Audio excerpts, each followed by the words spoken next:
मित्रों नमस्कार, solid study में आपका स्वागत है। हम लोग अध्ययन कर रहे हैं टॉप 20 क्वेश्चन। हम लोग जो सीरीज चलाए हुए हैं टॉप 20 क्वेश्चन की जीएस की, जो लगभग सभी परीक्षाओं में पूछे जाते हैं, उसी के आज दूसरे सीरीज का हम लोग अध्ययन कर रहे हैं। पहले का हम लोगों ने बहुत अच्छे से अध्ययन कर लिया, तो चलिए हम लोग इसमें देर ना करते हुए क्वेश्चन शुरू करते हैं। क्वेश्चन नंबर 1 पर देखते हैं क्या है। तो चलिए हम लोग देखते हैं question number 1। Question number 1 current का क्वेश्चन है, बहुत इंपॉर्टेंट क्वेश्चन है मित्रों।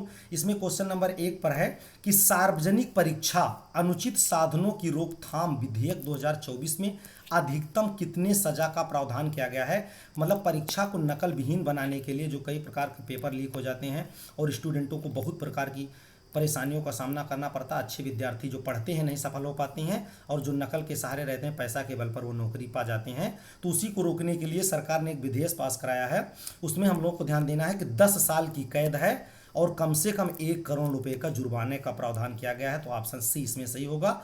टाइम ज़्यादा ना लगे इसलिए हम लोग डायरेक्ट आपको बता रहे हैं कि जो बड़े वाले ज़्यादा पढ़ने में हैं, तो 10 साल की कैद, कम से कम 10 मतलब अधिक से अधिक 10 साल की कैद होगी और 1 करोड़ रुपए का न्यूनतम जुर्माना होगा।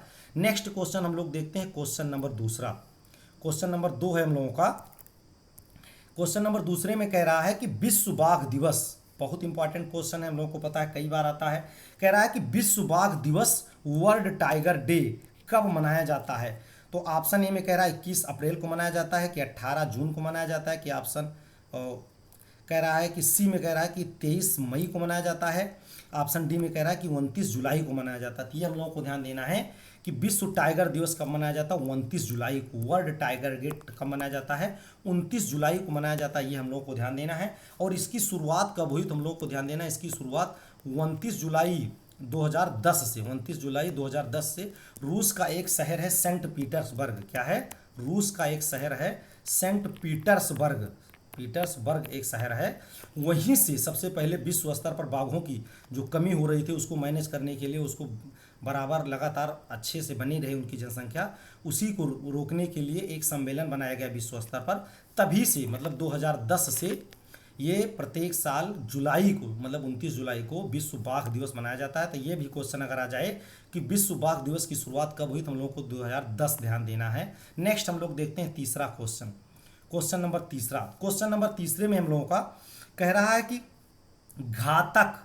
घातक रक्त अल्पता मतलब रक्त की कमी वह स्थिति होती है जिसमें शरीर पर्याप्त मात्रा में स्वस्थ लाल रक्त कोशिकाओं नहीं बना पाता। मतलब स्वस्थ लाल कोशिकाएं जो होती हैं उसको नहीं बना पाता है, क्योंकि इसमें पर्याप्त मात्रा में डाट नहीं होता। मतलब किसकी कमी के कारण जो स्वस्थ आपकी लाल रक्त कणिकाएं हैं, जिसको हम लोग कहते हैं आरबीसी। क्या कहते हैं?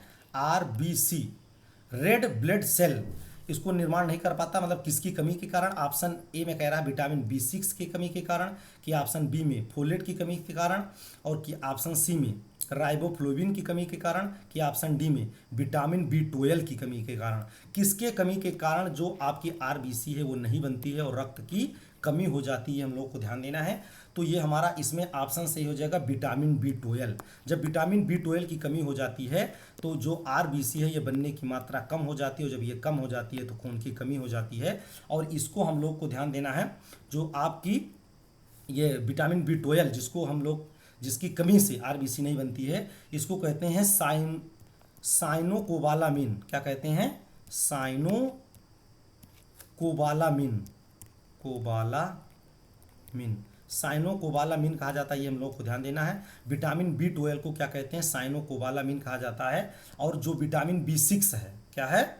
जो हम लोगों का विटामिन B6 है इसको पायरोडॉक्सिन कहते हैं। क्या कहते हैं? पायरिडॉक्सिन, ये हम लोगों को ध्यान देना, पायरिडॉक्सिन बोला जाता है। और ये जो राइबोफ्लोविन है, राइबोफ्लोविन का है, इसको विटामिन B2 कहा जाता है। तो इस प्रकार से हम लोगों को ध्यान देना है। इसमें नाम भी कभी कभी पूछ लेते हैं कि विटामिन B6 को क्या कहा जाता है, या विटामिन बी मतलब राइबोफ्लोविन किसको कहा जाता है, तो विटामिन B2 को कहा जाता है। ये हम लोग को ध्यान देना है। नेक्स्ट हम लोग देखते हैं क्वेश्चन नंबर चौथा। क्या है? क्वेश्चन नंबर चौथा है हम लोगों का, वर्तमान में नीति आयोग के उपाध्यक्ष रहना चाहिए था मित्रों, उपाध्यक्ष। वर्तमान में नीति आयोग के उपाध्यक्ष कौन है, ये हम लोग को ध्यान देना है। ऑप्शन ए सौम्या जैन है, कि ऑप्शन बी सुमन बेरी है, कि ऑप्शन सी किरण कुमार है, कि ऑप्शन डी राजीव कुमार है। तो हम लोग को ध्यान देना है कि वर्तमान में ये 2024 में हम लोग पढ़ रहे हैं। वर्तमान में नीति आयोग के उपाध्यक्ष कौन है? सुमन बेरी जी हैं। कौन है? सुमन बेरी हैं, ये हम लोगों को ध्यान देना है। और जैसा कि हम लोगों को पता होना चाहिए, नीति आयोग के पदेन क्या होता है? पदेन अध्यक्ष या पदेन सभापति कौन होता है? तो पीएम होते हैं, प्रधानमंत्री होते हैं। जो भी प्रेजेंट टाइम में प्रधानमंत्री होता है वो नीति आयोग का पदेन अध्यक्ष होता है, ये हम लोगों को ध्यान देना है। और उपाध्यक्ष कौन है? सुमन बेरी जी हैं, ये हम लोगों को ध्यान देना है।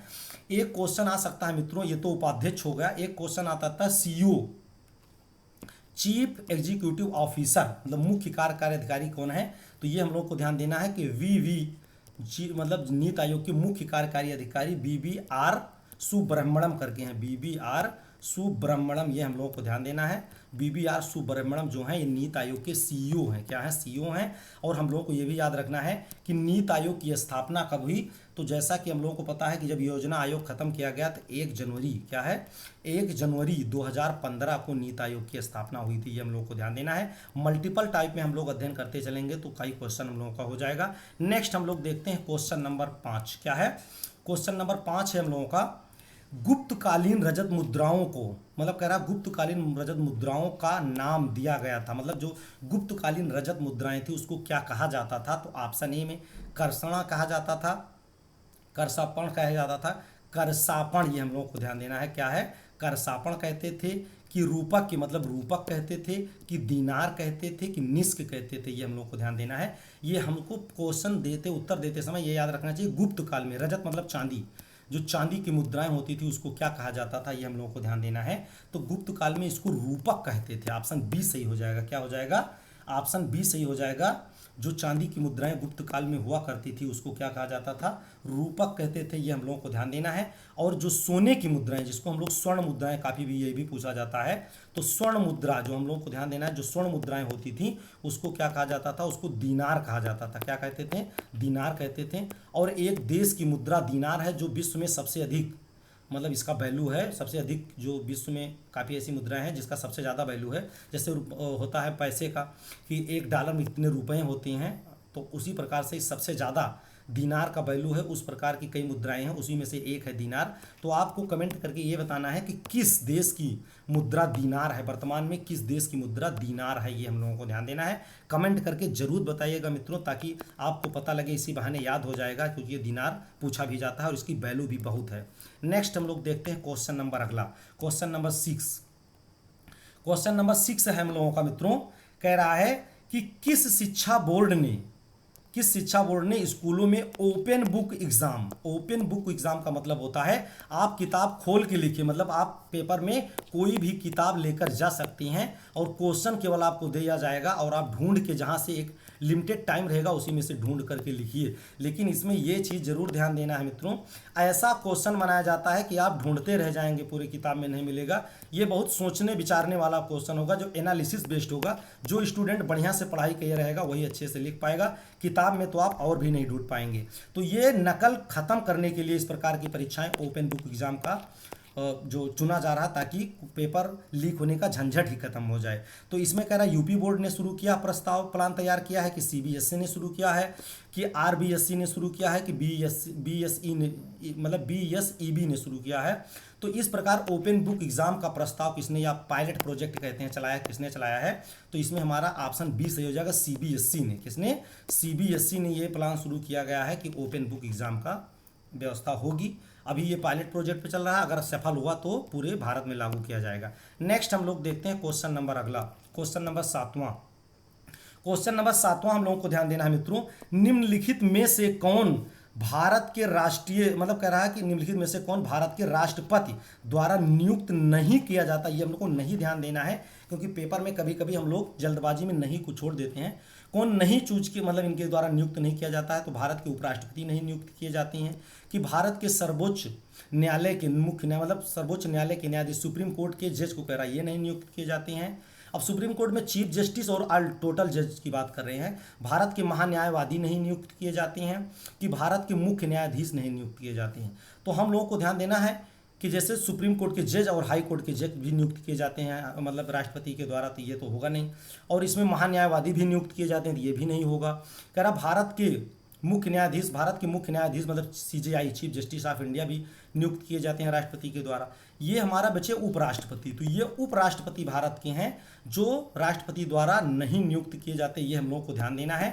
भारत की जो उपराष्ट्रपति होती हैं अनुच्छेद 66 आर्टिकल कितना है 66 के तहत, आर्टिकल 66 के सब आर्टिकल 1 के तहत ये कहा गया है कि उपराष्ट्रपति का चुनाव एकल संक्रमणीय मत प्रणाली, क्या होता है, एकल संक्रमणीय मत प्रणाली के द्वारा इनका चुनाव होता है। ये राष्ट्रपति के द्वारा नियुक्त नहीं किए जाते हैं।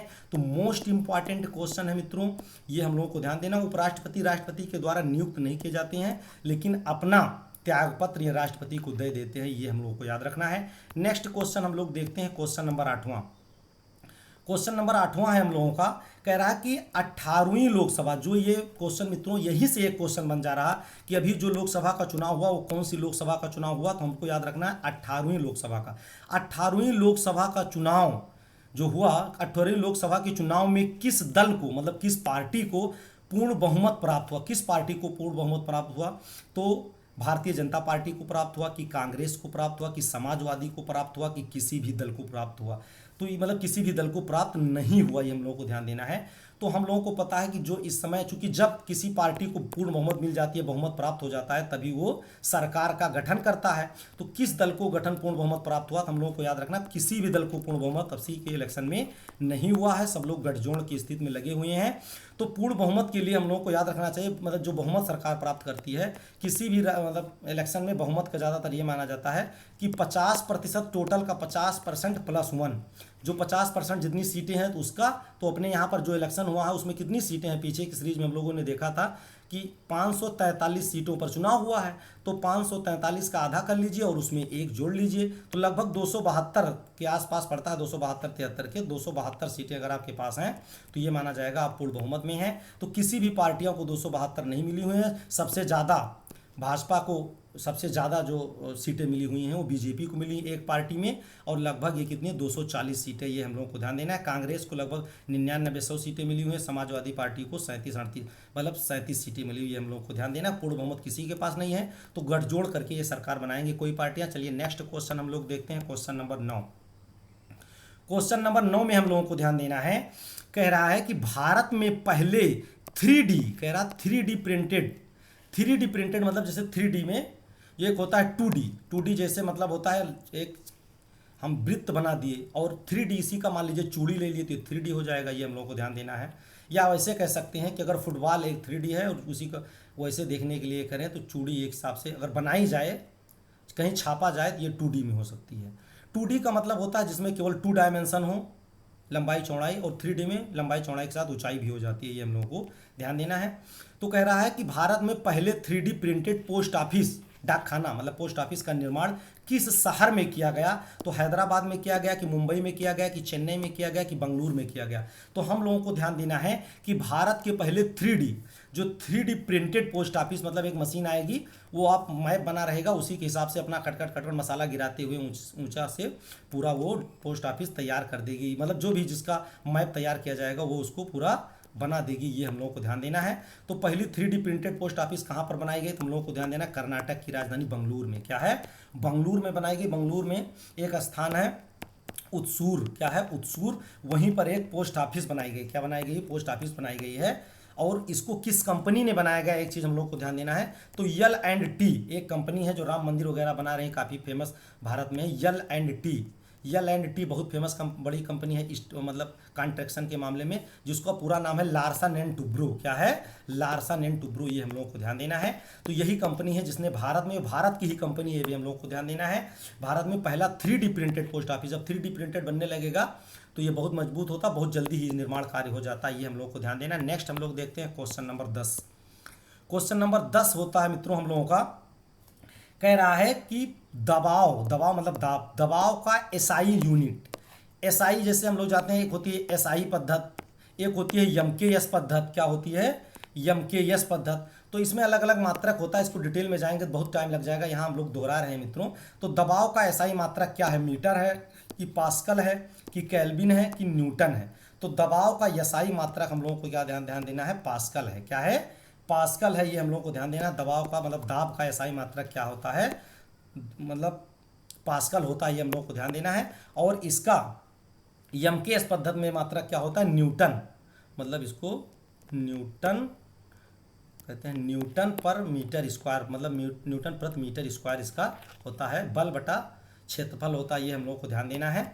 तो इस प्रकार से हमारा एसआई मात्रक क्या हो जाएगा, क्या नहीं, मतलब दबाव का एसआई मात्रक पास्कल होता है, यमकेस पद्धति में इसका मात्रक न्यूटन प्रति मीटर स्क्वायर होता है, ये हम लोग को ध्यान देना है। नेक्स्ट हम लोग देखते हैं क्वेश्चन नंबर अगला, क्वेश्चन नंबर 11 क्या है, क्वेश्चन नंबर 11 है, सुप्रीम कोर्ट ने संविधान के किस अनुच्छेद को आधार बनाकर इलेक्टोरल बॉन्ड जिसको हम लोग चुनावी बॉन्ड कहते हैं ना, चुनावी बॉन्ड दिया जाता, चुनावी बॉन्ड की स्कीम को असंवैधानिक करार देते हुए रद्द कर दिया।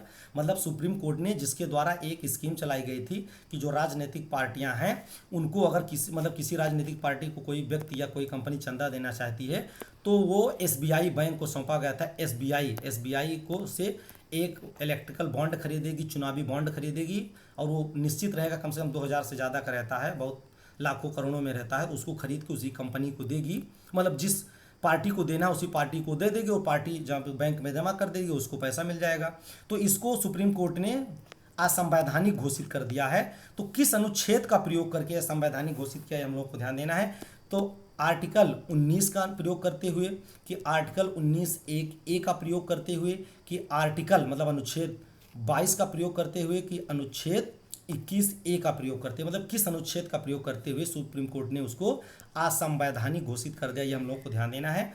तो हम लोगों को ध्यान देना है कि इसका प्रयोग किया अनुच्छेद 19(1)(a) का प्रयोग करते हुए सुप्रीम कोर्ट ने चुनावी बॉन्ड को असंवैधानिक घोषित कर दिया, क्योंकि इसमें सरकार वो लग रहा था कि सरकार को लग रहा, मतलब कोर्ट को लग रहा था कि जनता की इसमें अभिव्यक्ति की स्वतंत्रता क्या है, अभिव्यक्ति की आज़ादी का हनन हो रहा है, ये हम लोगों को ध्यान देना है। और जैसा कि हम लोग को पता है 19(a) में क्या है, वाक एवं अभिव्यक्ति की स्वतंत्रता, तो यही इसी में क्या है, वाक एवं अभिव्यक्ति की स्वतंत्रता का हनन हो रहा था, इसीलिए सुप्रीम कोर्ट ने इलेक्टोरल बॉन्ड को असंवैधानिक घोषित कर दिया। चलिए नेक्स्ट हम लोग देखते हैं क्वेश्चन नंबर 12।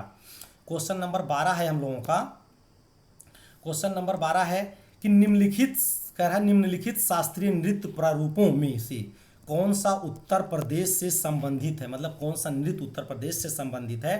तो मतलब ओडिसी है, क्या है, उड़ीसा का ओडिसी है, कि कथक है, कि कुचिपुड़ी है, कि भारतनाट्यम है।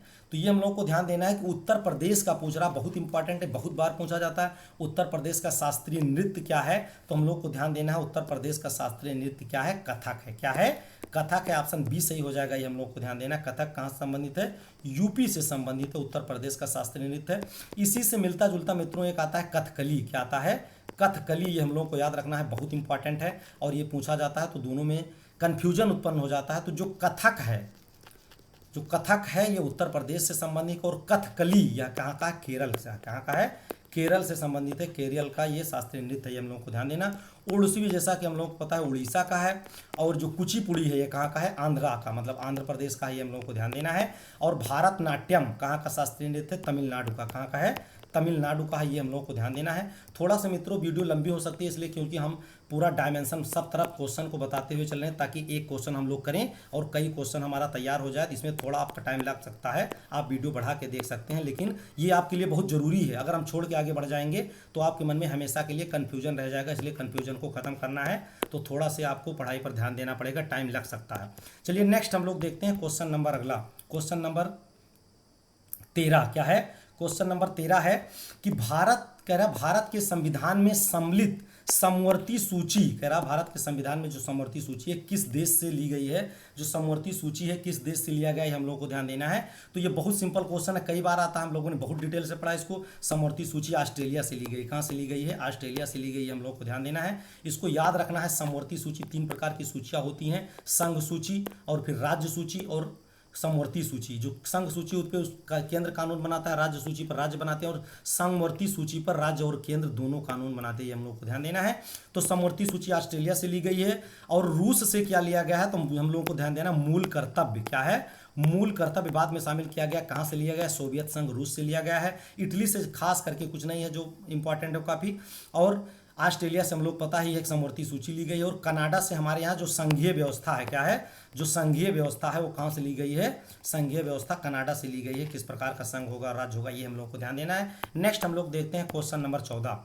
क्वेश्चन नंबर 14 है हम लोगों का विश्व पृथ्वी दिवस 2024। विश्व पृथ्वी दिवस 2024 की थीम क्या है? ऑप्शन ए प्लास्टिक और प्रदूषण है, कि ऑप्शन बी प्रदूषण और पर्यावरण है, कि ऑप्शन सी प्लैनेट और प्लास्टिक है, कि ऑप्शन डी जल एवं जीवन है। तो इसमें हमारा ऑप्शन सी सही हो जाएगा। जो पृथ्वी दिवस है, जैसा कि हम लोग को याद होना चाहिए, प्रत्येक वर्ष 22 अप्रैल को, क्या है, 22 अप्रैल को हम लोगों को ध्यान देना है, 22 अप्रैल को पृथ्वी दिवस मनाया जाता है। प्रत्येक वर्ष 22 अप्रैल को पृथ्वी दिवस मनाया जाता है, ये हम लोगों को ध्यान देना है। और अब सी जो 2024 में है, क्या है, 2024 में आजकल थोड़ा सा जब पेपर कठिन बनाते हैं तो दिवस ना पूछ करके उसकी थीम पूछ ली जाती है। तो हम लोग को ध्यान देना है 2024 में जो पृथ्वी दिवस की थीम है प्लैनेट, और वर्सेस यहाँ पर और लिखा, यहाँ बनाम होना चाहिए था, प्लैनेट बनाम ग्रह, मतलब ग्रह बनाम प्लास्टिक, ग्रह बनाम प्लास्टिक हो जाएगा। 2024 की थीम है ग्रह बनाम प्लास्टिक, ये हमारा ऑप्शन सी सही हो जाएगा। ये हम लोगों को ध्यान देना है। बहुत इंपॉर्टेंट क्वेश्चन है मित्रों, इसको हम लोगों को इग्नोर नहीं करना है, क्योंकि आजकल पर्यावरण से बहुत क्वेश्चन आ रहे हैं। आप लोग देख रहे हैं पर्यावरण से बहुत ज़्यादा जलवायु परिवर्तन भी हो रहा है, इसलिए हमको याद रखना है। नेक्स्ट हम लोग देखते हैं क्वेश्चन नंबर अगला, क्या है, क्वेश्चन नंबर 15। क्वेश्चन नंबर 15 हम लोगों को ध्यान देना है। कह रहा है कि सुरहा ताल पश्चिम बिहार, बहुत important, most important question UP विशेषांक का। कह रहा है सुरहा ताल पश्चिम बिहार स्थित है, कहाँ पर स्थित है, जौनपुर में स्थित है, जौनपुर जिले में, कि बनारस जिले में स्थित है, कि बलिया में स्थित है, कि देवरिया में स्थित है। तो हम लोगों को याद रखना है सुरहा ताल कहाँ है, बलिया जिले में स्थित है। इसको आपको एक कनेक्ट करके याद करेंगे, नहीं भूलेगा। ये जो बलिया में स्थित है सुरहा ताल, ये बार बार जब ऑप्शन दे दिया जाता है तो कन्फ्यूजन हो जाता है कि बलिया में है कि देवरिया में है, सब बगल बगल है। तो हमको याद रखना है जो सुरहा ताल है, सुरहा ताल पश्चिम बिहार, ये बलिया में है। और बलिया के ही एक बहुत फेमस राजनेता हैं भारत के, जयप्रकाश नारायण जी। कौन थे? जयप्रकाश नारायण, जिसको हम लोग जेपी कहते हैं, जयप्रकाश नारायण जी कहाँ के थे? नारा है ये, नारायण। जयप्रकाश नारायण जी कहाँ के थे? बलिया जिले से संबंधित थे। और इन्हीं के नाम के ऊपर जो सुरहा ताल है, इसको क्या कहा जाता है? जयप्रकाश नारायण पश्चिम बिहार, जयप्रकाश नारायण पश्चिम बिहार भी इसी को कहा जाता है, किसको? सुरहा ताल को। तो अगर जयप्रकाश नारायण पश्चिम बिहार करके पूछ ले, तब भी हमें याद रखना है कि यही सुरहा ताल पश्चिम बिहार के बारे में पूछ रहा है। कोशिश है कि अब आप इसको बलिया से जयप्रकाश नारायण जी को जोड़ेंगे, फिर सुरहा ताल और जयप्रकाश नारायण पश्चिम बिहार को जोड़ेंगे, तो जल्दी से नहीं भूलेगा, कोशिश करिएगा। चलिए नेक्स्ट हम लोग देखते हैं क्वेश्चन नंबर 16। क्वेश्चन नंबर 16 में हम लोगों का कह रहा है IPL, Indian Premier League, IPL कह रहा है आईपीएल में सबसे ज्यादा रन बनाने वाले पहले विकेट कीपर कौन है? पहले विकेट कीपर कौन है? कह रहा भारत में सबसे ज्यादा रन बनाने वाले पहले विकेट कीपर कौन बन गए हैं? तो ऋषभ पंत बन गए हैं आईपीएल में, ये हम लोगों को ध्यान देना है। ऋषभ पंत बन गए हैं, कि केएल राहुल बन गए हैं, कि दिनेश कार्तिक बन गए हैं, कि एमएस धोनी जी बन गए हैं। तो इसमें से कौन बन गया है चारों में से? तो हम लोगों को ध्यान देना है, ऑप्शन डी सही हो जाएगा, एमएस धोनी जी। ये बहुत बड़े विकेट कीपर भी हैं, बहुत अच्छे, और इन्होंने सबसे ज़्यादा रन बनाने का, विकेट कीपर के रूप में सबसे ज़्यादा रन बनाने का गौरव प्राप्त किया है। इन्होंने आईपीएल में 551 रन, मतलब 5051 रन बनाया है, और कुल मिलाकर कितने में 251 मैच में मिलाकर 5051 रन बना लिया है, ये हम लोगों को ध्यान देना है। और कितना मैच था? ये मैच था 251 मैच था, ये हम लोगों को ध्यान देना। दूसरे नंबर पर, इनके बाद ये नंबर 1 पर महेंद्र सिंह धोनी है विकेट कीपर के रूप में, और दूसरे पर हम लोगों को ध्यान देना है दिनेश कार्तिक। क्या है? दिनेश कार्तिक हैं जो दूसरे नंबर पर सबसे ज़्यादा रन बनाने वाले हैं, मतलब किसके रूप में? विकेट कीपर के रूप में, ये हम लोगों को ध्यान देना। करंट का क्वेश्चन है, काफ़ी इंपॉर्टेंट है, इसलिए आ सकता है। नेक्स्ट क्वेश्चन हम लोग देखते हैं, क्वेश्चन नंबर अगला, क्वेश्चन नंबर 17। क्या है? क्वेश्चन नंबर 17 है हम लोगों का। कह रहा है कि निम्नलिखित में से कौन राज्य विश्वविद्यालय है? मतलब निम्नलिखित में से कई विद्यालयों के नाम दिए गए हैं, तो कौन सा विश्वविद्यालय राज्य है, मतलब केंद्रीय विश्वविद्यालय नहीं है, यह राज्य का विश्वविद्यालय है, ये हम लोगों को ध्यान देना है। तो कह रहा है कि ऑप्शन ए काशी हिंदू विश्वविद्यालय, मतलब बीएचयू केंद्रीय है कि राज्य है, कि ऑप्शन बी में कह रहा है इलाहाबाद विश्वविद्यालय प्रयागराज में स्थित है, ऑप्शन सी में कह रहा है डॉक्टर भीमराव अंबेडकर विश्वविद्यालय लखनऊ में स्थित है, कि ऑप्शन डी में कह रहा है डॉक्टर राम मनोहर लोहिया राष्ट्रीय मतलब विधि विश्वविद्यालय, विधि मतलब कानून, राष्ट्रीय विधि विश्वविद्यालय, इसमें से चारों में से कौन सा राज्य का विश्वविद्यालय केंद्रीय विद्यालय नहीं है, ये हम लोग को ध्यान देना है। तो इसमें हमारा ऑप्शन डी सही हो जाएगा। कह रहा है कि डॉक्टर राम मनोहर लोहिया राष्ट्रीय विधि विश्वविद्यालय, ये राष्ट्रीय विधि मतलब केवल नाम दिया गया है, और ये तीनों जो आपके बीएचयू हैं, इलाहाबाद यूनिवर्सिटी हैं, और जो भीमराव अम्बेडकर का लखनऊ में मतलब विश्वविद्यालय है, ये तीनों केंद्रीय हैं, सेंट्रल यूनिवर्सिटी हैं, और ये वाला स्टेट यूनिवर्सिटी है, ये हम लोगों को ध्यान देना है। नेक्स्ट हम लोग देखते हैं क्वेश्चन नंबर अगला, क्वेश्चन नंबर 18। क्वेश्चन नंबर 18 में हम लोगों का कह रहा है कि जैन साहित्य को क्या कहा जाता है। जैन धर्म और बौद्ध धर्म से एक ना एक क्वेश्चन जरूर आ जाता है, तो इसको हम लोग को याद रखना है मित्रों। कह रहा है कि जैन साहित्य को क्या कहते हैं, त्रिपिटक कहा जाता है, कि वेद कहा जाता है, कि आगम कहा जाता है, कि आर्य सूत्र कहा जाता है। तो जो हम लोगों को ध्यान देना है, जो जैन साहित्य होता है उसको आगम कहते हैं। क्या कहते हैं, आगम या आगम सिद्धांत करके लिखा रहता है। जैन साहित्य को आगम या आगम सिद्धांत कहा जाता है, ये हम लोग को ध्यान देना है।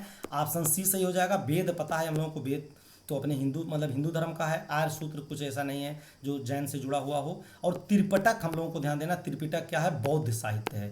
ये दोनों में से पूछा जाता है, बौद्ध साहित्य और जैन साहित्य, तो हम लोगों को याद रखना है कि ये साहित्य हो जाएगा। क्या है, साहित्य। तो जैन साहित्य को हम लोग आगम या आगम सिद्धांत कहते हैं, और बौद्ध साहित्य को हम लोग त्रिपिटक कहते हैं, ये हम लोग को ध्यान देना है। नेक्स्ट क्वेश्चन हम लोग देखते हैं, क्वेश्चन नंबर 19 क्या है। क्वेश्चन नंबर 19 हम लोगों का कह रहा है नागार्जुन बांध किस नदी पर बना हुआ है, मतलब किस नदी पर स्थित है नागार्जुन बांध। तो कावेरी नदी पर है, कि गंगा नदी पर है, कि कृष्णा नदी पर है, कि सिंधु नदी पर है। तो ये लोग हम लोग को याद रखना, जैसे कावेरी है और गोदावरी है। क्या है, गोदावरी है या कृष्णा है। तो इसमें हम लोग कंफ्यूज हो जाते हैं कि नागार्जुन बांध किस पर है। तो ये हम लोगों को याद रखना है, आज इसको क्लियर कर लेना है कि भूले ना इसको। तो हम लोग जोड़ के देखेंगे इसको महाभारत से, कि कृष्ण और अर्जुन का संबंध है। किसका, कृष्ण और अर्जुन का संबंध है। ये दोनों सखा थे, मित्र थे। तो ये हम लोगों को ध्यान देना है कि नागार्जुन बांध किस नदी पर स्थित है। तो ये कृष्णा नदी पर, कृष्णा रिवर पर स्थित है। अर्जुन किससे संबंधित है, कृष्ण से संबंधित है। तो इसको भूलना नहीं मित्रों, नागार्जुन बांध कृष्णा नदी पर स्थित है, ये हम लोग को ध्यान देना है। अब ये इसमें एक चीज़ याद रखना, जैसे गोदावरी वहीं की है, दक्षिण भारत में ये सब है, और कृष्णा भी है, मतलब ये कावेरी है, कृष्णा है। तो इसमें से हम लोगों को सिर्फ यही जोड़ना है कि कृष्णा, अब ये नदी वर्तमान में स्थित कहाँ पर है, तो ये हम लोगों को ध्यान देना है। ये जो ये नागार्जुन बांध है, तो इसको हम लोगों को ध्यान देना है। ये पहले पूर्ण रूप से आंध्रा में आता था। क्या था, आंध्रा मतलब आंध्र प्रदेश में आता था, लेकिन आंध्र प्रदेश का बंटवारा हो गया। तो इसका एक जिला है गुंटूर। क्या है, गुंटूर। ये जिला पूछा हुआ है इसलिए इसको बता रहा हूँ, गुंटूर जिला है। और इसमें थोड़ा सा है नलगोंडा, एक नलगोंडा करके जिला है। तो ये दोनों जिलों के बीच में, मतलब लगभग ये दोनों जिलों के अंतर्गत ये बांध आता है, ये हम लोगों को ध्यान देना है, नागार्जुन बांध। तो इस पे ये ध्यान देना है कि जो गुंटूर जिला है ये प्रेजेंट टाइम में आंध्र प्रदेश में है, और जो ये नलगोंडा है ये कहाँ पर, तेलंगाना में आ गया है, ये हम लोग को याद रखना है। तो ये कुल मिलाकर के जो नागार्जुन बांध है ये तेलंगाना और आंध्रा दोनों में है। नेक्स्ट क्वेश्चन हम लोग देखते हैं, question number 20 and last question हम लोगों का कह रहा है कि किस गवर्नर जनरल ने भारत में सती प्रथा का अंत किया था। किस मतलब अंत किया था सती प्रथा में। हम लोगों को पता है कि जिस स्त्री का पति मर जाता था उनको उसी की चिता पर जलाया जाता था, ये हम लोगों को ध्यान देना है। इस प्रथा को किसने समाप्त किया, तो लॉर्ड कैनिंग ने समाप्त किया था, कि लॉर्ड रिपन ने समाप्त किया था, कि विलियम बेंटिक ने समाप्त किया था, कि डलहौजी ने समाप्त किया था, ये हम लोगों को ध्यान देना है। तो इसको हम लोगों को ध्यान देना, सती प्रथा का अंत किसने किया, तो सती प्रथा का अंत लॉर्ड विलियम बेंटिक ने किया था। किसने किया था, इसके लिए ये काफ़ी फेमस है, और ये माना जाता है भारत में कुछ समाज सुधार का काम भी किए थे। तो लॉर्ड विलियम बेंटिक कब किए थे, ये क्वेश्चन पूछा जाता है, ये हम लोगों को ध्यान देना है। तो 1829 ईस्वी में, कब, 1829 ईस्वी में इन्होंने सती प्रथा का अंत किया। या ऐसे पूछा जा सकता है कि भारत में सती प्रथा का अंत कब हुआ, तो हम लोग को ध्यान देना है अंत कब हुआ, तो 1829 ईस्वी में हुआ। और एक चीज़ हम लोग को याद रखना है मित्रों, ये सती प्रथा पहले बंगाल प्रेसिडेंसी, अंग्रेजों के अंदर 3 प्रेसिडेंसियाँ थी, बंगाल, मुंबई और मद्रास। तो पहले ये बंगाल प्रेसिडेंसी में लागू किया गया था, बाद में इसको पूरे भारत में फैलाया गया। तो इस प्रकार से मित्रों हम लोगों ने मोस्ट इंपॉर्टेंट जो क्वेश्चन थे, कई परीक्षाओं में पूछे जाने वाले, लगातार इसमें से क्वेश्चन आते रहते हैं, और जो हम लोगों ने लगभग 7 क्वेश्चन करेंट का शामिल किया था, बहुत इंपॉर्टेंट क्वेश्चन थे, निश्चित ही रूप से आपको आगे की परीक्षाओं में मिल सकते हैं। तो आप लोग इस तरह से इसको पढ़ते रहिए, और अगर आपको लगे कि ज़्यादा टाइम लग रहा है तो आप क्या करिए, इसको वीडियो बढ़ाकर देख सकते हैं। चलिए नेक्स्ट वीडियो में हम लोग फिर मिलेंगे मित्रों, तब तक के लिए जय हिंद, जय भारत।